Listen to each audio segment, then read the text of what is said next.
This program is designed to provide general information with regards to the subject matters covered. This information is given with the understanding that neither the hosts, guests, sponsors, or station are engaged in rendering any specific and personal, medical, financial, legal, counseling, professional service, or any advice. You should seek the services of competent professionals before applying or trying any suggested ideas.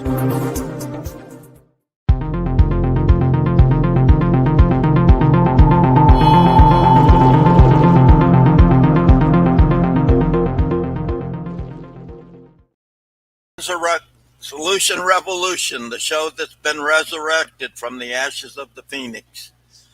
So with no further ado, let me introduce your host, Dr. Robert J. Newton. Hey, namaste. This is Dr. Newton, and let's get ready to rumba.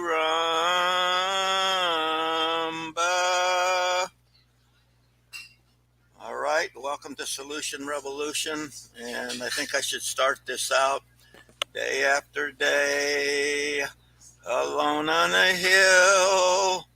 The man with the foolish grin is keeping perfectly still. Well, I'm not going to be still today. And I just sang that song about twice as good as this, but that's a crappier rendition.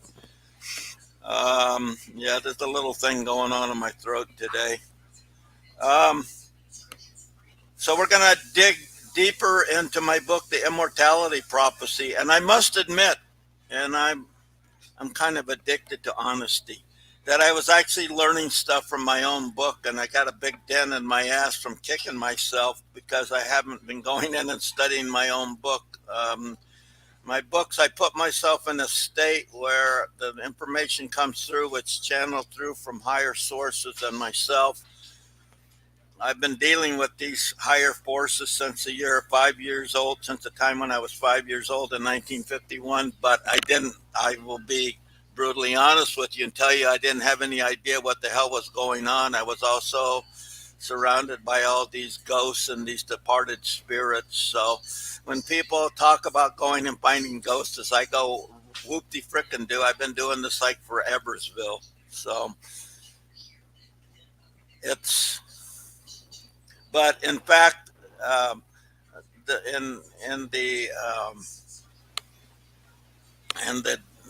dimension, the space between the third and the fourth dimension, I'm trying to think of what the name for that is called. There's all kinds of spirits, good and bad, departed and mostly all departed, leaving from Earth. And this is a astral dimension is what it's called. And there's kind of a bleed through from the third to the dimension that we live into the fourth dimension, which is a higher dimension. And these dimensions are actually a real thing. And there's two theories regarding them. One is called string theory, which says there are 14 dimensions, string theory and membrane theory. And they both say the same thing, that there's 14 dimensions existing and coexisting all in the same space. And they kind of bleed from one to the next. In other words, there's no clear delineation, but you know when you're in the higher dimension, because everything becomes better, you become happier, you become almost omniscient in a sense, meaning all knowledge is available to you. That is much easier to access in this fourth and this fifth and even the ninth dimension of the high angels than it is here in the third, or what I call the third dimensions, where abilities are limited. So the goal then would be, or for most of us, for me, especially after I had my crash on my dirt motorcycle in 1981, is to get into these higher dimensions. And by doing this, I see all manner of things that are better. You're basically always happy. And I think that's why I was in a funk yesterday, because there's something that's bugging me, and several things that are bugging me. And I was getting pulled out of my happy place. once you visit these areas, which you can easily do via meditation, you'll never want to spend much time in the third dimension. I've had these psychics tell me, well, you know, you really need your guides are telling. We all have guides and angels around us, and I even wrote a book about it called "An Angel Not Perceived." It was about my first deceased wife, Charlotte Ann Newton Smith, and this was my way of honoring her, what she taught me, the way she loved me, the way that she um, supported my endeavors, and the way that she could take anything I would say. And I say some really far out things because I am connected. I'm not saying I'm the only one that is. I'm not that arrogant or stupid. At one time I might have been, but not anymore. So it's in that she's the one that exposed me to the 72 names of God from Exodus 14, verses 19 to 21 in the Torah. She's the one that exposed me to the builders of the Adytum. I'm trying to think of the guy that created, Dr. Paul Foster Case, who I consider one of the most brilliant and tuned in man. I haven't been giving him his due lately that I ever met. And he's the one that created on the trestles on the trestles on the patterns on the trestle board. And I think one of them, from the exhaustless riches of limitless substance, we have all things, both material and spiritual. So I guess I should tie into that because lately, here I'm going astray again, as I often do. I'm following a rope down that's connected to this. I connect all my information and strings and things, and it's much easier to access and follow, but it does make your mind divergent in a sense that you might not stay exactly on topic. So I remember now. I have to go back to Charlotte. Dr. Paul Foster Case um, gave up a promising career as a virtuoso pianist in order to uplift humanity. And I think that that has been my goal, and that has been my job for maybe since I was 5 years old. But I have to admit, I didn't know what the hell I was doing, because back in those times there wasn't the frame of reference, there wasn't expanded knowledge as we have like now. But there was one thing way better about it than now.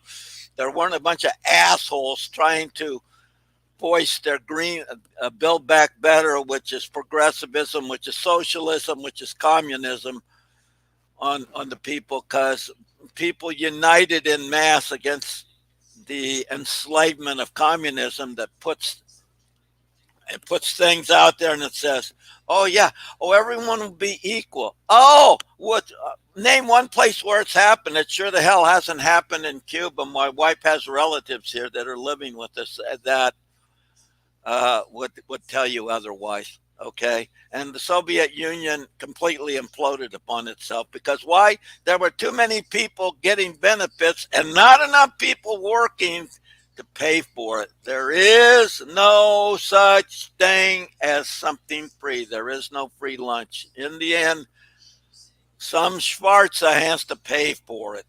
Schwarza means black in Yiddish, but it's also means slave. Okay, so um, and this man wrote several. He wrote several things. Something about the Saudi, Tsaddi, which is really interesting. I think part of that goes the fish.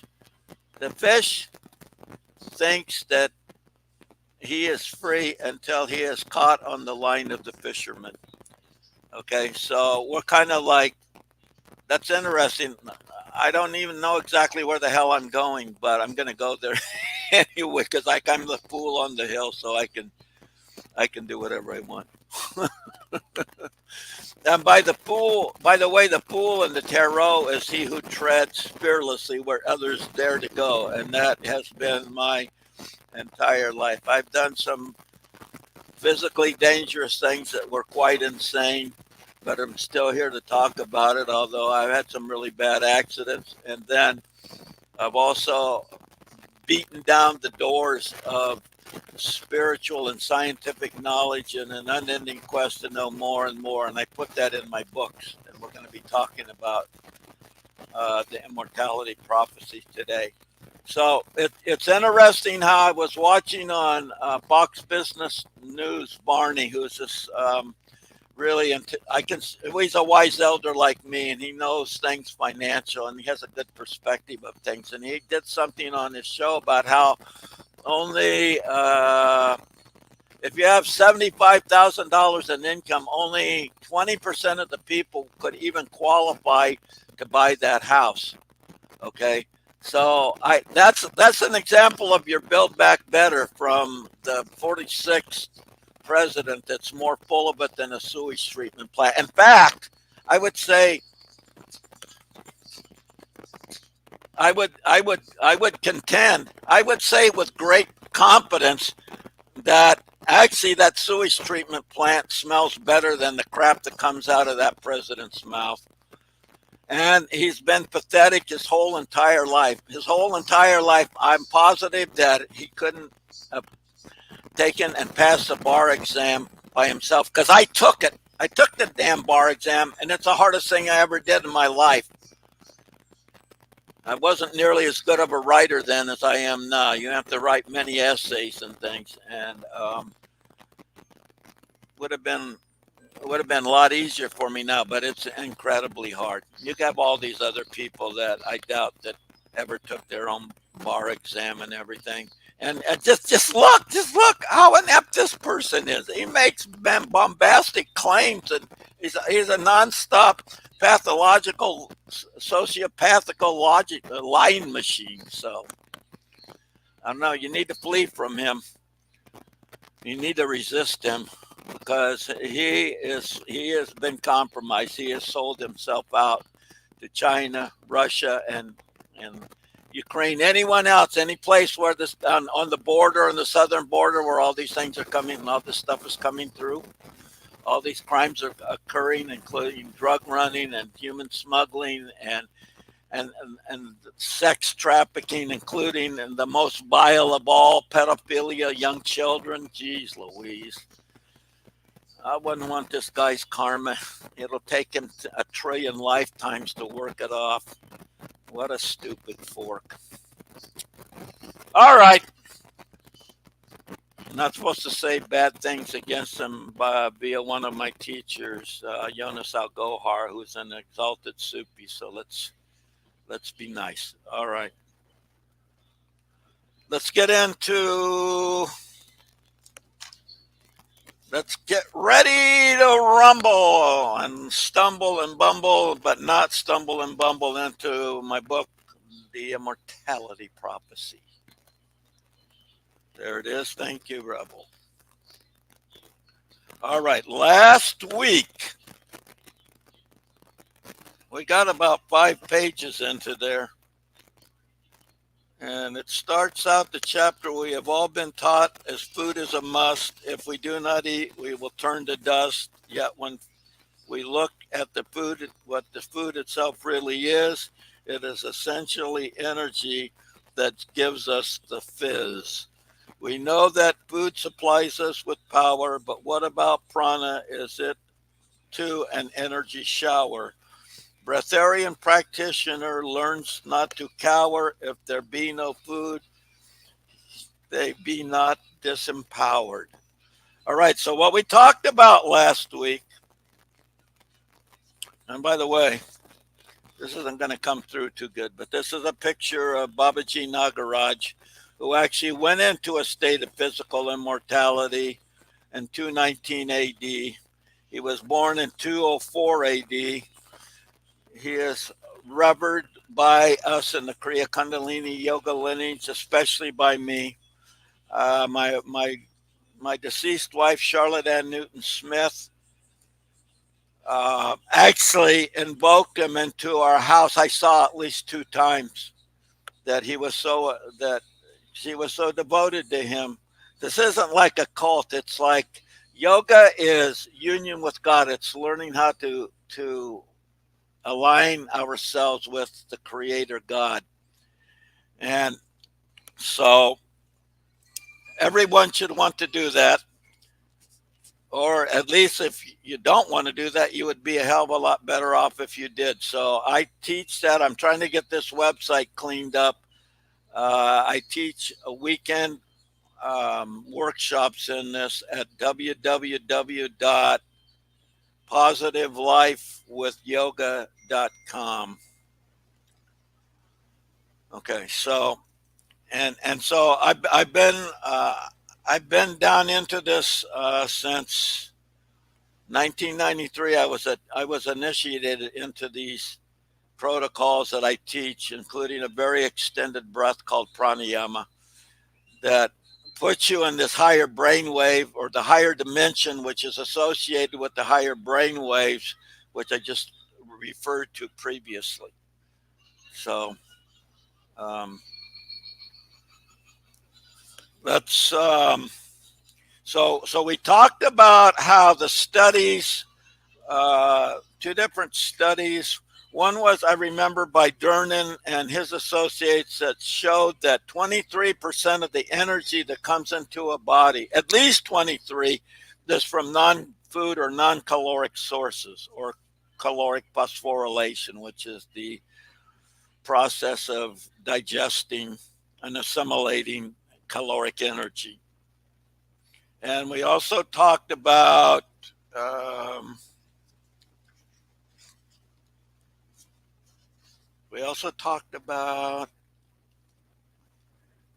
another study that showed exactly all of that. Really, this was one of the most fascinating, intriguing books I've ever written, because I was getting all this information about living and going into a state of immortality. And then I actually ran down from the Akasha, or from the psychic realms. It's called Akashic knowledge, or the Akashic records in the Indian Vedas and Upanishads, which are very ancient books that go back at least 5,100 years, and I would say probably closer to 1.9 billion years, when India, Tibet, and Nepal were first inhabited, and that little valley, that little country in between there. That's talked about in the True History and Religion of India by Swami Saraswati. So here is my pendant I'm wearing today. This is labradorite, and it's an amazing mineral. It changes in the light, the colors. This one has red, orange, yellow, blue, and green. It's like a big opal, but you never find the opal this big. And all these, it has iron oxide in it, and aluminum, and magnesium, and other minerals that cause this coloration. And this is a very energizing yet balancing stone. And there's a picture of it, the fourth one from the left, or the second one from the right there. Thank you very much, Rebel. And I cut and polished that stone myself. I showed it to someone else, my mentor in lapidary, which is something that I do. I'm addicted. I'm almost obsessive compulsive about cutting and doing this. I get really high doing it, even though it's extremely difficult. And let's see if you can see my fingernails. Let me get this over here. They're all ground down. Wow. Let's try it with this hand. Oh, here we go. There you go. You can see that finger right there. There's my thumb. It's all ground. The fingernail, the thumbnail's all ground up. Yeah, there's a new kind of goth manicure. Cuckoo, cuckoo. All right, so now we're gonna have fun. And in fact, if I was, when I started dancing yesterday, I was having a lot more fun. I still wasn't there where I needed to be, but I was better than I was in the funk I was before. And I can also say, and I should have done this because I've often done this. If you laugh just for the halibut, even a fake laugh, it will make you feel better. The subconscious, which really causes many of our problems in our lives through programs and stuff we carry, especially memories from the past, and we can run into something similar, and then it, it it'll it can really annoy us. Well, you can also make you feel better, but it can also annoy you. And this is talked about in the book, The Untethered Soul, which I would highly recommend to read, as well as my amazing book here, The Immortality Prophecy.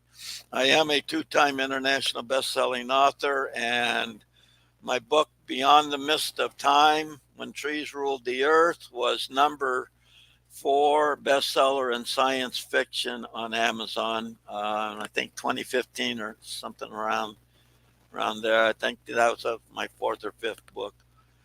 Um, so so anyway, we talked about how um, there are non-caloric sources to nutrify yourself, and we also got to the point. I'm going to go over this again because it's really important. So uh, this I'm reading from the book. I do ask, however, can we live on easy water alone? And easy water is Gerald from Dr. Gerald Pollack, and has done a lot of research in this. And then I said, if our cells are functioning perfectly, why can't we do this irrespective of no glucose glycogen being produced? So that's part of the normal process of normal digestion, which is called oxidative phosphorylation. Is there glucose or some unifying or some nutrifying sugar in this water, or a molecule of H3O2, which is three atoms of hydrogen and two atoms of oxygen, infused with more hydrogen and oxygen atoms, able to replace glucose and glycogen? It would appear, in fact, that H3O2 serves this replacement purpose, as does H2O2. I'm adding that in, and will soon be selling little generators for around $100 that will make H3O2 for you, and you will feel better. Your body will run better, and this would even be, I would conjecture, would be a first step to going into a breatharian state, because whether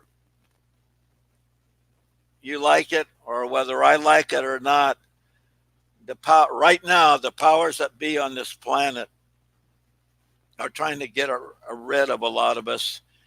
The COVID thing has been quite effective in doing that. I'm pretty sure that my second deceased wife, Elizabeth Newton Eagle, um, took this jab, and she had a heart attack and just fell down in her driveway and was found there the next day by someone that she'd been out with the night before, or maybe he was overnight doing the tango and more. I don't know. Um,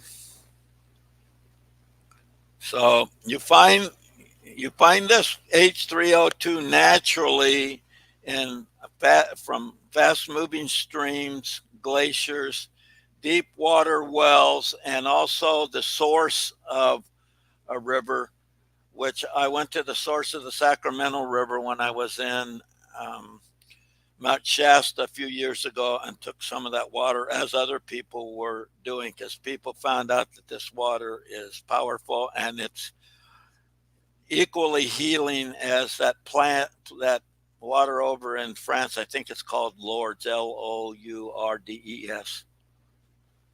Um, so, um, as I often as I'm using the word "so," I'm getting new information, and from my guides above. I think the people in these higher dimensions like me much more than people in this dimension, especially the deep state people, the dispensers of misinformation like Bill Gates and that Zuckerberg boy, which is a Bilderberger by Bilderberger blood by birth. And oh yeah, the big fat pumpkin head, John Kerry. All these people are, and also all the flatulence dispenser of all, ozone, Al Gore, who has the most carbon negative house of anyone on the planet, and yet was yelling at a recent conference in Switzerland about, oh, you've got to get going. We're gonna, we're gonna destroy this planet, and we'll all be dead. Yeah, why don't you go be dead and shut the f up? Good God, we're going into an ice age. All right. I will do a show on that if someone asks me to do so. I've already done it before. I'm pretty sure if my old shows are archived still on Hollywood Talk Radio, then I guarantee you there's a show there on it. Okay, so I got to get back to here. So it is really interesting that Dr. Albert Sajin-Georgi's discovery, hydrogen increases energy in the human body through catalyzing ATP, which is adenyl-triphosphate, and releasing fuel for the body. So I find that, I'm just making a comment, I find that astonishing. Even more important, or at least significant, Australian decathlon champion John O'Neill found a way to fuel his athletic activities through using hydrogen in place of glucose. O'Neill says he is able to prevent the buildup of lactic acid in his muscles that vastly extend the length of his athletic performance using this hydrogen, going into the hydrogen efficiency zone, which he calls capital H, capital E, capital Z.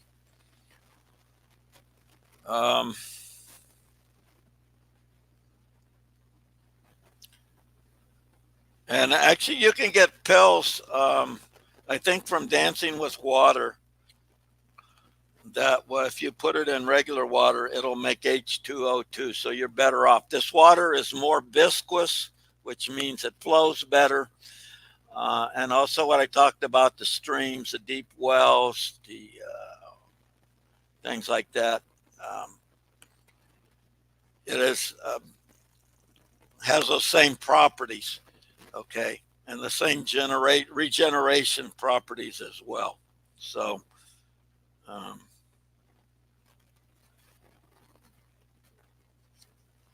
well, I just say in here, just remember, liquid hydrogen was used to power many missiles and NASA flights, and is very combustive for sure, which means there's a high energy potential in the element hydrogen.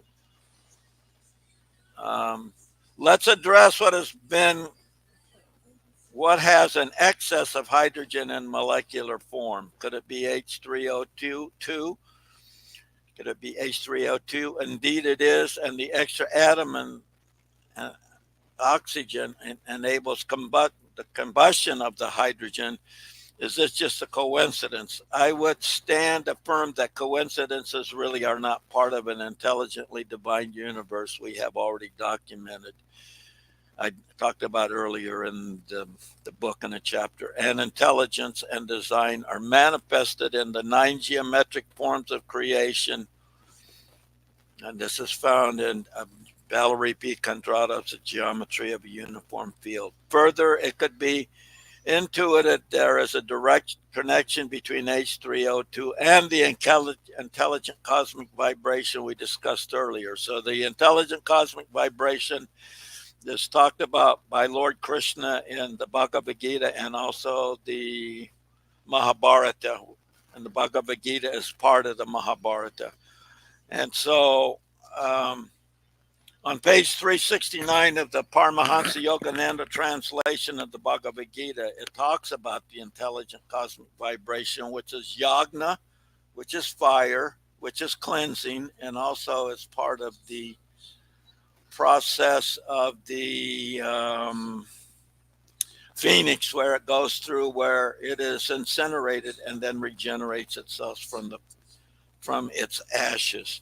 And in India, and in many Indian ceremonies I've been involved with, we always take the ash from what's called a satsang, where the wood is burned, including camphor wood, and then we take the ash and you put it across your forehead in 3 streaks like this. And in fact, I haven't done that for a long time. I guess I might do my own here in Grover Beach. We'll see what happens. All I need is me, myself, and Irene.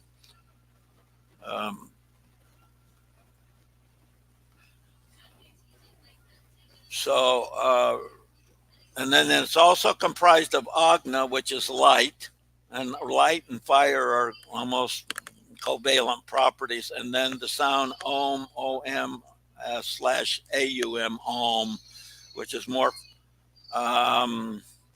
psycho and physioactive than just the om. The aum is much more. When these components are breathed into the body, the process of Kriya Kundalini Pranayama, extended meditative breath, in conjunction with the Sanskrit mantra Om, it would seem at least plausible we can create H3O2 through the light of the sun interacting with the body, with the body's water and or melanin, not melatonin, and magnesium, and use the vortexual torus energies in the primal sound of creation, which is Om, in place of the water. And I think we also talked about last week how a tree does exactly this. It uses sunlight and the chlorophyll in its leaves to create the food for itself. And in fact, it seems as though this is actually possible for a body to do the same thing. But instead of using, the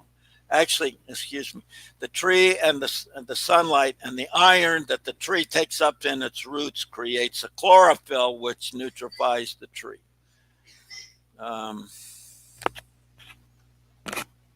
So in this case, this pendant has a lot of aspects of the sun in it. And it's kind of, thank you again very much for bringing that up. You can see in the upper top, actually there's more orange in there that really shows. You can see a band lower down into that. And then there's also there's some red too. And you can also see in the lower left-hand corner of this, the stone second from the right, you can see the green and blue also. So, and so also a human can do the same thing by taking the interaction of magnesium with the water in the body, and creates a form of energy that we can live off with no food, no caloric intake, etc. Okay, I built this up in steps when I was doing this. As I was writing this, I tried to do it sequentially to get more to build upon itself so you could assimilate this a little easier. I understand this is a radical concept, but at this time, when there are people that want to starve you to death or to kill you to death with their frickin' jab, that I don't know if Rebel remembers this, but in like about October or November of 2020, I'd read these 2 studies that showed how this mRNA vaccine was going to decimate the population. And I just was looking at some information the other day. I wish I'd written it down, what gave me some more insights about this. But oh, I know what it was. This vaccine was actually created in. The idea for it came up in 2005, and it was perfected in that Wuhan lab in about 2014. And it was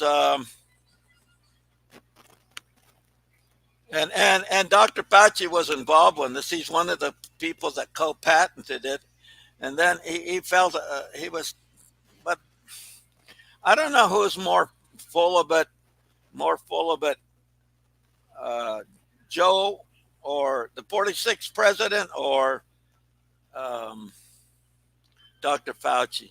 But they both have a stench that is far more malodorous than a sewage treatment plant. Get out of here! You're smelling up the place! All right, that's a line from Rocky. One of my favorite movies. Yo, Adrian! Rocky, I love you! Okay. All right, Doc, get back on. So, uh,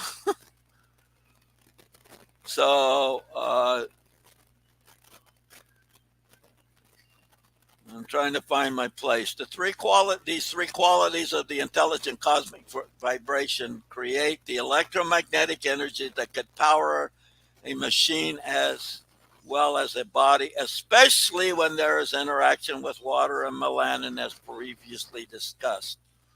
Regarding the second issue, the soul is only energy, electromagnetic / light and fire in nature.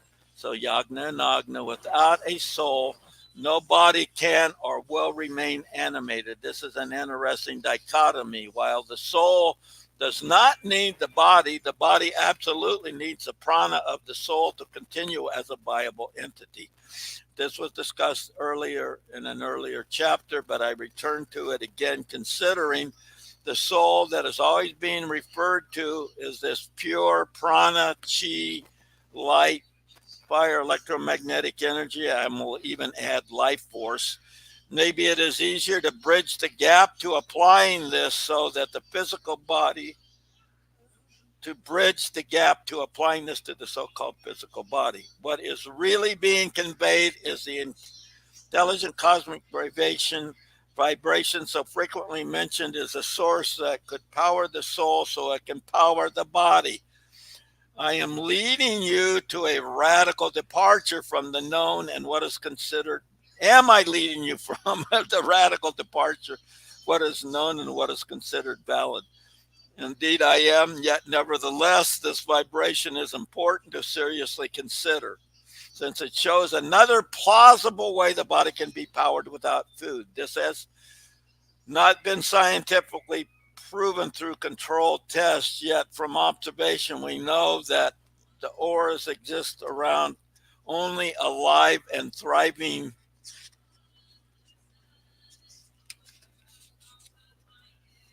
bodies, but they do not. But there is none of these properties when the bodies expire or dead. Anyone who has perfected their ability to see auras can validate this for himself or herself. Note, everyone has this ability, whether they are aware of such or not. Even without the ability to see auras, we still have sufficient verification of this concept through Kirlian photography and magnetic photography. Let's examine some other ways beyond Kriya Kundalini Pranayama how we could increase the flow of energy, prana, chi to the body itself and provide evidence this is occurring. Not to be redundant, but to reiterate, one way to feel this energy is via the Tai Chi standing meditation, which was previously discussed. That's in another chapter and demonstrated earlier herein.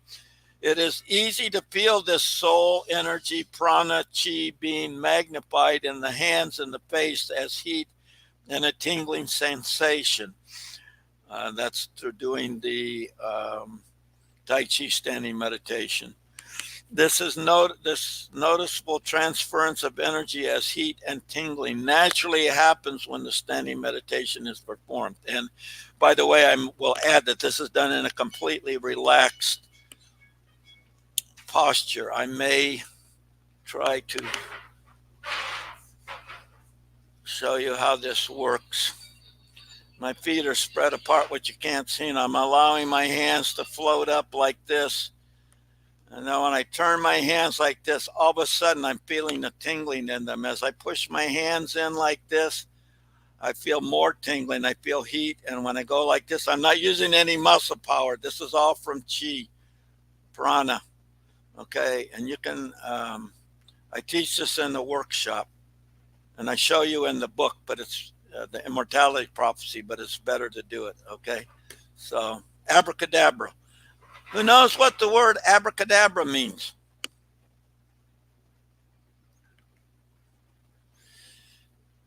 Do tell. We don't know.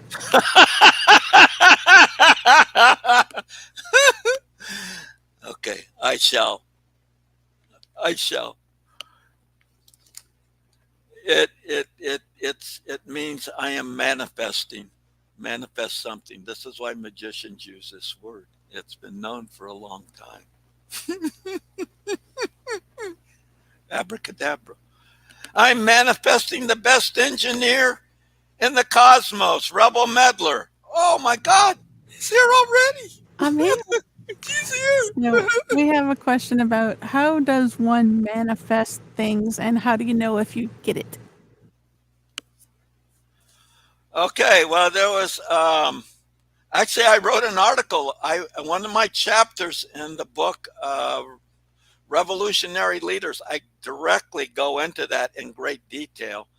You can get it on, but it's not under my name because this is a collaborative book where different authors write one chapter. This is one of the international best-selling books, and it's under it. Just go to Amazon and Google Amazon books, and then in the upper left-hand corner in that little oblong, I have hellacious difficulty keeping my finger on the freaking screen. Anyway, right, Revolutionary Leaders by Mary Gooden, Goodon, Goodden. But one of the ways of doing this thing is to become fanatic about doing it. You must first visualize such, and then you must regularly energize it by seeing it and feeling it. Hello, feeling it. And yes, I have big hands and fingers. Very good for some things, not so great for very dexterous activity, however.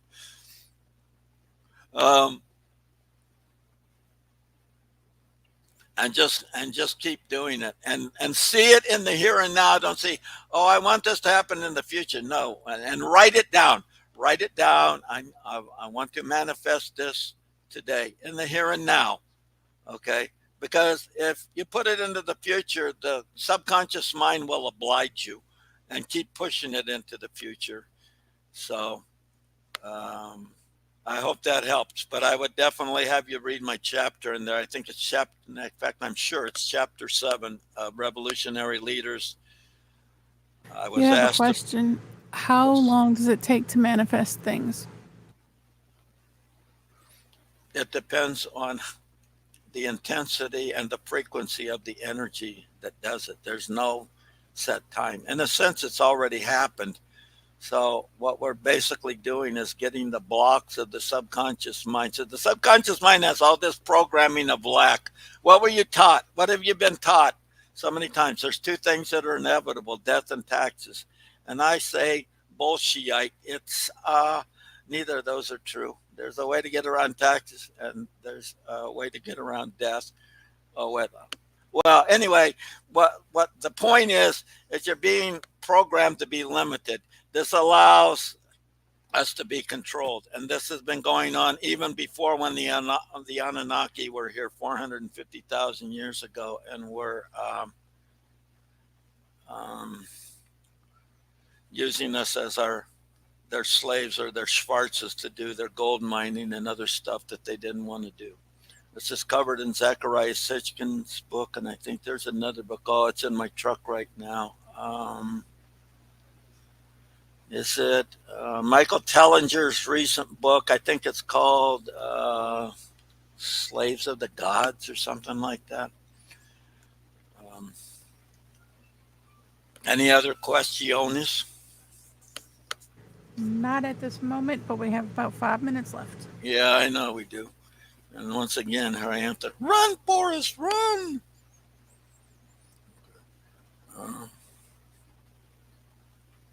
Let's examine some other ways beyond, okay, Kriya Kundalini Pranayama. Okay, I talked about the Tai Chi standing meditation. The same thing occurs in Reiki healing as noted in a study by Reiki News by the International Reiki Center. Reiki practitioners' energies were measured with a magnetometer, which measures magnetic fields showing quantifiable energy emanating from the hands of said practitioners. Yes, I am a Reiki practitioner, among 9 other certifications and a doctorate in natural medicine. The same energies have been measured and seen emanating from the hands of martial artists, especially Qigong practitioners, some of who can ignite a newspaper and create a fire therefrom with nothing more than the energy from their hands. So that's one hot dude or dudette, I would say. Still another energy enhancing apparatus is available to us in the form of pyramid. In the form of a pyramid, this topic will be thoroughly covered in the next chapter, and I might do that next week. Maybe someone should ask me to do it, and then maybe I'll do it. Since the process of how using soul energy has been revealed, let's look at the ultimate connection to our objective, immortality. Soul energy, prana chi, is comprised of atoms, and recall, as was discussed previously, these atoms never get tired, never wear out, and never can be destroyed, although their form can be changed, but never extinguished. I propose then that in most cases, and maybe even all, we as individuals make the choice to separate our bodies from our souls. The decision for that separation may occur at the subconscious or unconscious level of human functioning, or it could even be reached deliberately if we begin to feel tired or run down or significant enough pain that we experience we no longer want to remain on planet Earth. And I will further say that God is not the one that takes us. We're the one that takes us. We're the one that makes our life. And we're the one that's responsible. Through my experiences, I know of at least 4 cases I feel can qualify for consciously or unconsciously wanting to leave planet Earth due to debilitation of a human body. One such example was my beloved wife, Charlotte Ann Newton Smith, preceded by her brother, Jerry Smith. Another case is Judith Frankel, who was a client of mine, and I think we knew each other in previous lifetimes. And still another is my mother, Nadine Martha Newton Feldheim. I cite these examples only to substantiate I'm not just making general claims, but share this wisdom from personal knowledge and observation. A person who does not inherently have to leave their bodies. It is something voluntary and not caused or ordered by the Creator, God, intelligent design, or even the devil. Agreed, there are some people who come to Earth for a specific purpose and or predetermined span of time in which they are incarnated here. Adding time, awareness, and understanding, I now understand and believe such designation applies to my deceased wife that will be shared in another soon to be released book, An Angel Not Perceived, which in fact I did, didn't I? The passageway to an immortalized state has occurred in myriad of traditions and cultures as noted below. Kriya Kundalini Yoga, the personages of Babaji Nagaraj, Mataji, Valmiki, Agastya, Boganathar, Tidumular, Ramadevar, Kokanavar, and others have gone into Sarupa Samadhi or immortality.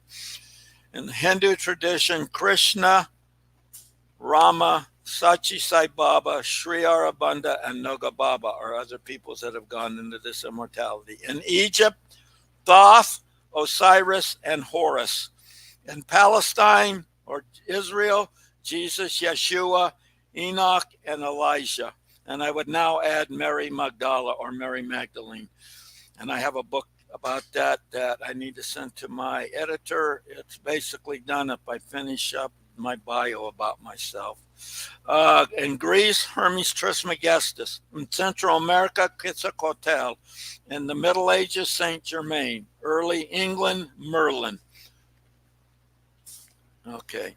Certainly there's a probability of other personages who have immortalized their bodies as well, but I am writing, as of this right now, I'm not aware of them.